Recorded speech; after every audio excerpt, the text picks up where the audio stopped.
Europe 1, 8h20. Europe 1 matin, Bruce Toussaint.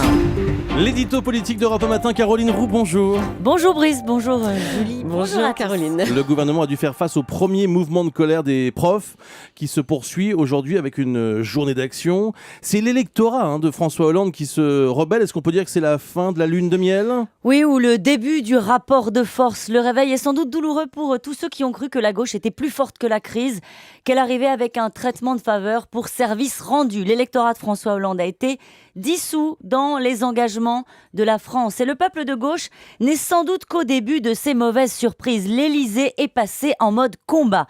Et pas seulement au Mali. Les éléments de langage sont sans ambiguïté. Fermeté vis-à-vis des enseignants, des conservatismes et de ceux qui défendent des intérêts catégoriels. Nous sommes tous égaux devant les efforts. La méthode est assumée au sommet de l'État. Il faut dialoguer, écouter la colère, mais au final, il faut surtout réformer et avancer. Avancer, mais quels sont les autres dossiers qui vont être difficiles à encaisser pour le peuple de gauche ? Les économies, 10 milliards à trouver sur la dépense publique cette année. À ce niveau-là, impossible de passer en douce en ménageant ses alliés historiques et ses marqueurs habituels. C'est le chef du gouvernement qui sera chargé de tailler dans le vif. Les ministres ont déjà commencé à plancher, chacun de leur côté, pour évaluer les politiques publiques.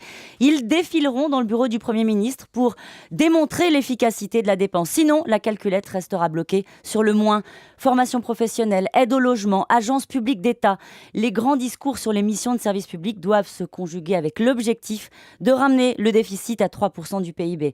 On peut ajouter à cela la réforme des retraites qui reviendra sur le tapis dès cette année, ou encore les premières mises en garde de la Cour des comptes contre les excès des indemnisations du chômage. Oui, encore faut-il avoir le courage politique d'y aller, de les faire, les réformes. Et oui, vous avez raison. Et il se montre ferme face aux enseignants aujourd'hui, mais ce n'est qu'un début. Il semble d'ailleurs que le chef de l'État a pris goût à la fermeté. On a compris l'intérêt politique que cela peut représenter dans l'exercice de sa fonction. Il tiendra, assurent ceux qui découvrent depuis quelques jours le supplément d'autorité du chef de guerre. Il a une chance, le président, que n'avait pas son prédécesseur. Le message est passé. Le niveau d'acceptation de la réforme des efforts a augmenté avec la peur du déclassement, la peur de sortir du jeu. 5 ans de crise imposent une urgence. Le chef de l'État doit démontrer qu'il l'a compris. Merci beaucoup, Caroline Roux.